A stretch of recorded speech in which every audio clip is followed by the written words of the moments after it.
안녕하세요. 캔들피그와 기마백의 나불대화 시간입니다. 최근 들어서 신흥국 연쇄 디폴트 위기가 가중되면서 여기저기서 그와 관련된 기사들이 많이 나오고 있는데요. 며칠 전에 한때 블룸버그에서 국가부도 가능성이 높은 개도국 신흥국 순위 1위부터 50위까지 순위를 뽑았는데 거기에서 한국이 47위에 포함되면서 한국인들의 심기를 불편하게 만들기도 했습니다. 디폴트 가능성이 47이라기보다는 엄밀히 국가부채 취약성 순위로 보는 게 맞다는 해석이 있기는 했지만 썩 내키지 않는 건 사실이었죠. 참고삼아 이야기하자면 제일 위험한 국가 1위가 엘살바도르였고 인도네시아와 필리핀이 34위, 35위, 말레이시아와 중국, 베트남이 39위부터 41위로 대체적으로 세계 공급망에서 중요한 역할을 하고 있는 아시아 국가들이 30위권에 주로 포진되어 있었습니다. 아무튼 연쇄 디폴트와 관련된 이야기하면 데킬라 효과라는 말이 종종 등장하는데요. 그래서 오늘은 그 데킬라 효과의 주인공이었던 멕시코에서 무슨 일이 있었는지, 그리고 우리가 챙겨봐야 할 포인트나 놓치고 있는 건 뭔지 한번 알아보는 시간을 가져보겠습니다. 반갑습니다, 김하백님.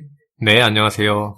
화면의 자료는 1990년대 미국의 금리 인상 그래프입니다. 그래프를 보시면 미 연준이 1994년 초부터 1995년 초까지 불과 1년 사이에 금리를 7번이나 올리게 되는데 이때 금리를 기존 3%에서 6%까지 2배나 올리게 됩니다. 1년 동안 미국이 기준금리를 딱 2배로 올렸네요. 네, 당시 미국 국내 경제에서 인플레이션 조짐이 생기니까 이걸 잡겠다고 미리 금리를 올린 건데 이게 결과적으로 나중에 전 세계 나라에 퍼져 있던 글로벌 유동 자금들을 미국으로 몰려들게 만들면서 특히 경제 체력과 산업 기반이 약했던 동시에 해외 자본 의존도가 높았던 중남미 국가와 동아시아국 같은 그런 신흥국들 위주로 연쇄적인 국가 부도 사태를 유발하게 됩니다. 이걸 당시 그때 이 연쇄적인 금융위기가 멕시코에서 시작됐다고 해서 멕시코의 국민 술인 데킬라 이름을 따서 데킬라 효과라고 부르기도 하는데요. 근데 최근 들어보면 경제면에 이 데킬라 효과라는 말이 굉장히 자주 등장하고 있습니다. 그만큼 그때 당시하고 지금 상황이 굉장히 비슷하게 흘러가고 있다는 뜻일 것 같은데요.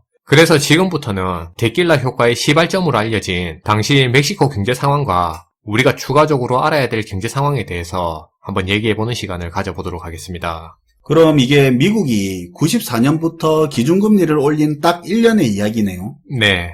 먼저 지금 화면의 자료는 당시 멕시코 경제 성장률을 보여주고 있는 그래프인데요. 이걸 표면적으로만 보면 멕시코 경제가 1994년까지는 그래도 나름 5%대의 경제 성장률을 기록하고 있었으니까 그냥 경제 성장률 수치 이 겉으로만 봐서는 꽤 괜찮은 경제처럼 보일 수 있습니다.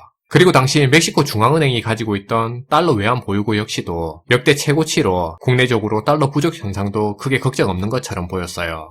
미국이 94년부터 금리를 올렸다고 했는데 금리 인상을 진행 중이던 94년 멕시코 상황은 나름 괜찮았네요. 네. 근데 사실 멕시코 경제 국내 내부적으로는 이미 썩어 들어가고 있었습니다. 미국이 1994년 초부터 금리 인상을 했다고 했잖아요. 이때부터 멕시코 페소와의 통화 가치가 하락하게 된 거죠. 그리고 이렇게 통화 가치가 떨어지게 되니까 그만큼 해외에서 수입할 때 비싸게 사야 되잖아요. 그렇게 수입액은 증가하게 되고 여기에 수출 부진까지 겹치면서 대폭적인 무역 적자 상황까지 맞게 된 겁니다.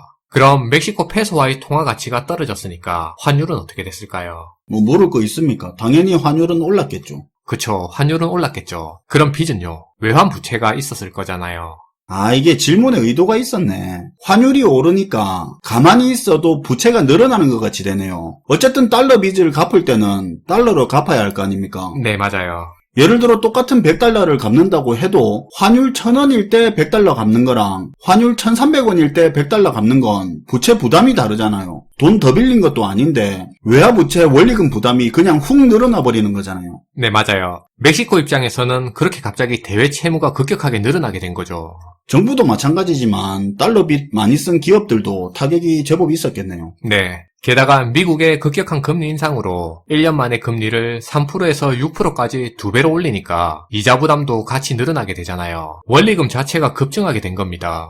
환율 때문에 원금도 이자도 늘어나는 거하고 마찬가지인데 거기다가 추가로 금리가 더 오르니까 환율의 금리의 이중고네. 그쵸. 순식간에 부채 상환 능력이 급격하게 떨어지게 된 겁니다. 근데 이게 돈 문제가 생기면 문제가 자꾸 추가로 생기는 게 그렇게 부채 상환 능력이 떨어지게 되니까 미국의 대표적인 신용평가사인 무디스에서 멕시코의 국가 신용도를 낮춰버리게 되는 거예요. 아, 그렇죠. 안 그래도 돈줄 막혀서 힘든데 돈 끌어오려면 신용도가 낮으니까 쉽지도 않을 뿐더러 또 더 비싼 이자를 줘야 되겠네요. 네, 그걸로 또 부채 부담이 늘어나는 그런 상황에 빠진 거예요. 와, 외채 많은 상태에서 환율 뛰고 금리 올라버리니까 이게 한 방에 이렇게 돼버리네요. 네, 그렇게 문제가 계속 겹치는 겁니다. 게다가 화면의 자료에서도 보시는 것처럼 통화 가치가 떨어져서 이렇게 환율이 계속 오르니까 국내 물가는 미친 듯이 폭등하게 되고 보시면 당시 물가가 50%를 넘기게 됐어요. 맞네요. 물가 문제도 있네요. 환율 때문에 수입 물가 뛰니까 전체 물가 오르고. 네, 정부에서는 오른 물가 잡고 환율 방어하겠다고 보유하고 있던 달러 외환 보유고를 푸는데요. 근데 또 해외 자본은 빠져나갈 거 아닙니까? 그쵸, 그게 또 문제인 거죠. 이거 완전 밑빠진 독에 물 부는 일이 된 겁니다. 결국 가진 달러 외환 보유고만 바닥나게 된 거죠. 환율 방어에 실패하게 된 겁니다.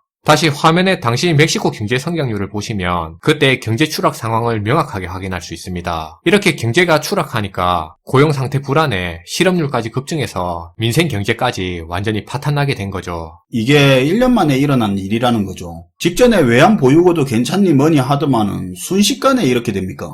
네. 근데 이게 다가 아닙니다. 여기에 상황이 이러다 보니까 경제적인 문제가 멕시코의 사회체제 자체를 흔들어버리는 그런 정치적인 문제까지 야기하게 됐습니다. 앞에서도 얘기한 것처럼 그때 상황이 물가는 계속 오르는데 경제성장은 마이너스고 실업률은 급등하고 거기에 해외 자금은 계속 유출되고 미국 금리가 계속 오르니까요. 그러니 환율은 더 오르고 계속 악화되는 겁니다. 그러다 보니 사회체제를 흔드는 테러나 시위, 파업 같은 그런 정치 불안 요인까지 급증하게 된 거예요.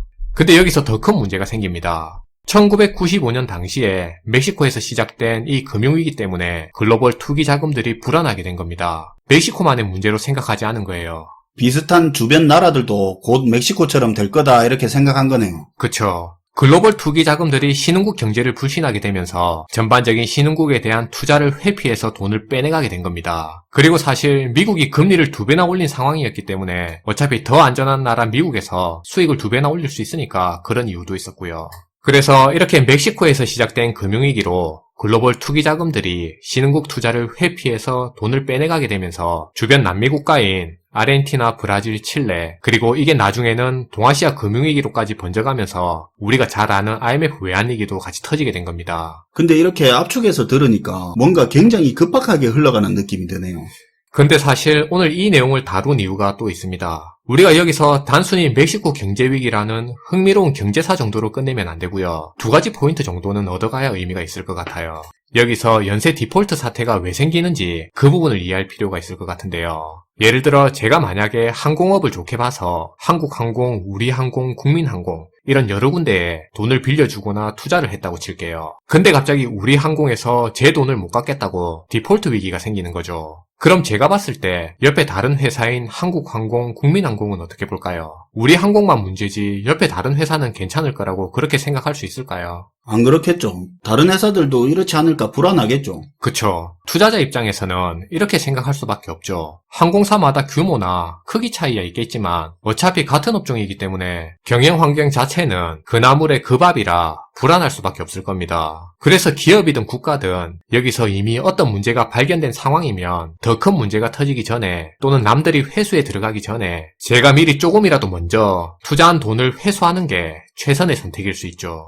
아, 그렇죠. 남들이 나보다 먼저 돈 빼가기 시작하면 내 돈 돌려받기 더 힘들어지거나 손실이 커질 수도 있으니까 서로 앞다퉈서 투자금 빼가려고 하겠네요. 이게 모든 투자자들 사이에서 동시다발적으로 터지면 그게 연쇄 디폴트 사태가 생기는 거고요. 그래서 예를 들어 당장 문제가 없고 잘 돌아가는 회사가 있다 하더라도 그 회사랑 비슷한 구조를 가진 다른 회사가 도산하게 되면 그 멀쩡한 회사 역시도 안전을 보장할 수 없게 되죠. 투자자들의 자금 이탈 현상이 이 회사로까지 전이될 수 있기 때문입니다. 같은 종류의 업황 자체가 전체적으로 다 영향을 받게 된다는 말이죠. 멕시코 경제위기 당시에도 마찬가지입니다. 아르헨티나라든지 브라질 등의 그런 비슷한 경제 구조를 가진 나라들에서 자금 이탈 현상이 동시다발적으로 발생하게 됐고 이런 흐름에서 연쇄 디폴트 사태로까지 번지게 된 겁니다. 이거 약간 그렇네요. 짝꿍이 딴짓거리 하고 있고 나는 가만히 있었는데 옆에 앉아 있었다는 이유로 의심받아서 똘똘마리로 선생님한테 같이 두드려 맞는 꼴이네요. 선생님 입장에서는 끼리끼리 붙어 있으면 비슷하게 보이잖아요. 그리고 두 번째 포인트는 요즘 경제기사를 보면 거의 습관적으로 관례적으로 사용하는 말이 있습니다. 경제 얘기, 물가 얘기 뭐만 하면 공급망 위기라고 하면서 우크라이나 전쟁을 얘기하고 있죠. 그러면서 마치 이 전쟁만 끝나면 공급망 문제가 다 해결될 것처럼 그렇게 얘기하는 경우가 많은데, 근데 이게 그렇게 절대 단순하게 볼 문제가 아니라는 겁니다. 멕시코 사태에서도 봤지만 경제 위기가 오면 민생 경제는 파탄이 나고 그럴 경우 국가가 제대로 돌아갈 수 없게 되죠. 대규모 반정부 시위가 일어나거나 혁명이나 전국적인 파업이 일어날 수도 있죠. 맞아요. 극단적인 경우는 내전이나 주변국과의 전쟁으로까지 번질 수도 있고요. 그럴 경우 우크라이나 전쟁은 공급망 문제의 한 형태일 뿐입니다. 지금 당장만 봐도 스리랑카 같은 경우는 국가 부도 사태에 정부 전복 현상이 나타나고 있고요. 에콰도르를 비롯한 중남미에서도 지금 물가 폭등으로 반정부 시위와 파업이 빗발치게 번지고 있는데요. 리비아에서는 의회에 불을 지르는 사태까지 벌어지고 있습니다. 이집트도 지금 난리더만요. 네, 이집트도 지금 디폴트 일부 직전이죠. 사실 지금 보면 그나마 다행인 게 이런 일이 현재 벌어지고 있는 나라들이야 세계 공급망에서 큰 비중을 차지하고 있는 나라들은 아니죠. 근데 만약 중국이나 동남아 국가같이 세계 공급망에서 일정 비율을 차지하고 있는 이런 나라들 중에서 나중에 과거 멕시코처럼 환율 방어 실패하거나 물가 문제 관리 실패 등으로 경제 위기가 터지면 그 나라 내부적으로 대규모 시위든 파업이든 어떤 문제가 발생할지 모르게 됩니다. 그리고 그게 또 다른 형태의 공급망 문제를 가중시킬 수도 있는 거고요.